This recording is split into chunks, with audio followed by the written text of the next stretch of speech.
Hello friends, home cook মঞ্জুতে আপনাদের সবাইকে অনেক অনেক স্বাগত।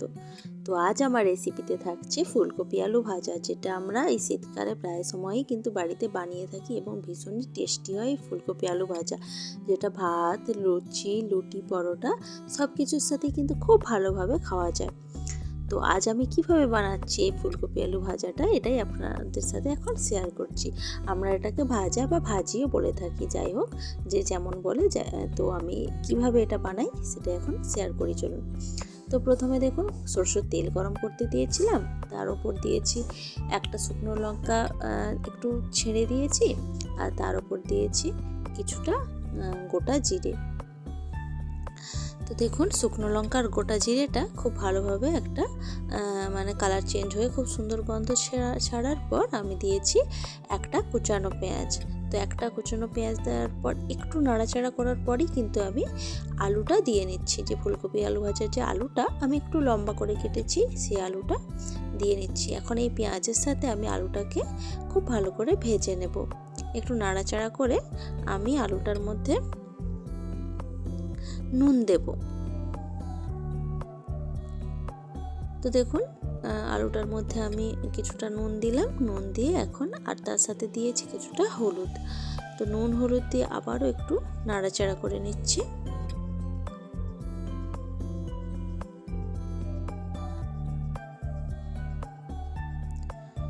তো দেখুন, একটু নাড়াচাড়া করার পর আমি এখন এটাকে ঢাকা দিয়ে দেবো, কারণ নুন দেওয়ার পর আলু থেকে কিছুটা মানে জল বেরো হবে, সেই জলে কিন্তু আলুটা অনেকটাই সফট হয়ে যাবে।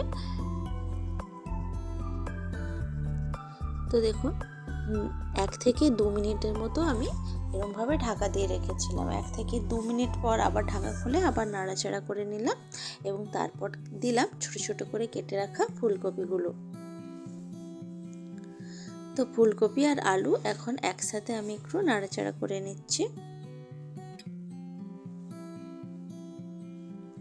যেহেতু ফুলকপিটা সেদ্ধ হতে একটু আলুর থেকে কম টাইম নেয়, সেই জন্য আমি ফুলকপিটাকে আলুর একটু পরে দিলাম। 1 থেকে 2 মিনিট মতো পর ফুলকপিটাকে দিলাম। তো ফুলকপিটা দেওয়ার একটু নাড়াচাড়া করার পর আমি একটু সামান্য নুন দিয়ে দিলাম, কারণ আলুটা যখন দিয়েছিলাম তখন আমি যেহেতু কিছুটা নুন দিয়েছিলাম, সেই জন্য ফুলকপির টাইমে আমি অল্প করে নুন দিয়ে একটু নাড়াচাড়া করে আবার ঢাকা দিয়ে দিচ্ছি 2 থেকে 3 মিনিটের জন্য। ফুলকপি থেকে যে জলটা বের হবে, সেই জলে কিন্তু ফুলকপি আলুগুলো সব সেদ্ধ হয়ে যাবে, তার সাথে ভাজাও কিন্তু হয়ে যাবে। তো 2 থেকে 3 মিনিট পর ঢাকা খুলে আবার নাড়াচাড়া করে দিচ্ছি। এখন আমি এই ফুলকপি আলুর ওপর দেব কিছুটা গুঁড়ো লঙ্কা, একটু ঝাল ঝাল হলে খেতে ভালো লাগবে, আর তার সাথে দেব গুঁড়ো জিরে। তো গুঁড়ো লঙ্কা আর গুঁড়ো জিরে দেওয়ার পর আবারও সব কিছু একসাথে খুব ভালো করে মিশিয়ে নিচ্ছি।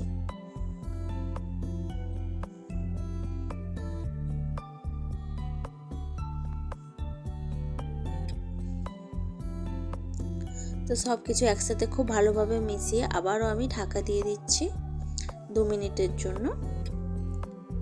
2 মিনিট পর ঢাকা খুলে এখন সব কিছু আবার ভাজা করার জন্য একটু নাড়িয়ে চাড়িয়ে নিচ্ছি আর কি। একটু করে ঢাকা দিচ্ছি, আবার একটু করে ঢাকা খুলে নাড়িয়ে চাড়িয়ে নিচ্ছি, যাতে করে নিচে বেশি বসে না যায়।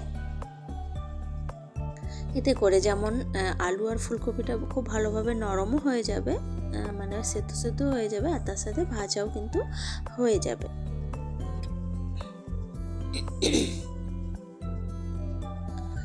তো এইভাবে আবারও ঢাকা দিয়ে দিয়েছিলাম 1 মিনিটের জন্য। আবার ঢাকা খুলে দেখুন আবার নাড়াচাড়া করে নিচ্ছি।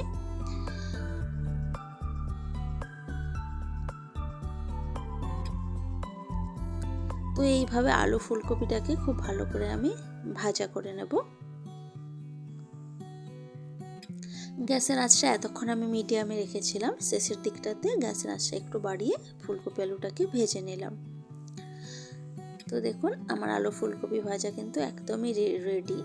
তো এটা তো ভাত দিয়ে তো খাওয়া যায়, তার সাথে রুটি, লুচি, পরোটার সাথে খুব ভালোভাবে এই আলু ফুলকপি ভাজা কিন্তু খাওয়া হয় এবং ভীষণই টেস্টি হয়। আমরা সবসময় ফুলকপি রান্না করে খেতে পছন্দ করি না নানা রকম মশলা দিয়ে। তো এইভাবে যদি ভাজি করে খাওয়া যায় আলুর সাথে, কিন্তু সেটাও কিন্তু দারুণ হয় খেতে। আপনারা কিন্তু অবশ্যই বাড়িতে বানিয়ে দেখবেন। তো রেসিপিটি ভালো লাগলে আমার চ্যানেলে অবশ্যই একটি কমেন্ট করে যাবেন, লাইক করবেন এবং সাবস্ক্রাইব করে পাশে থাকবেন। তো আজকের ভিডিওটা এ পর্যন্তই থাক। দেখা হচ্ছে অন্য কোনো দিন অন্য কোনো ভিডিওতে অন্য কোনো রেসিপির সাথে। তো আজকের মতো টাটা, বাই বাই।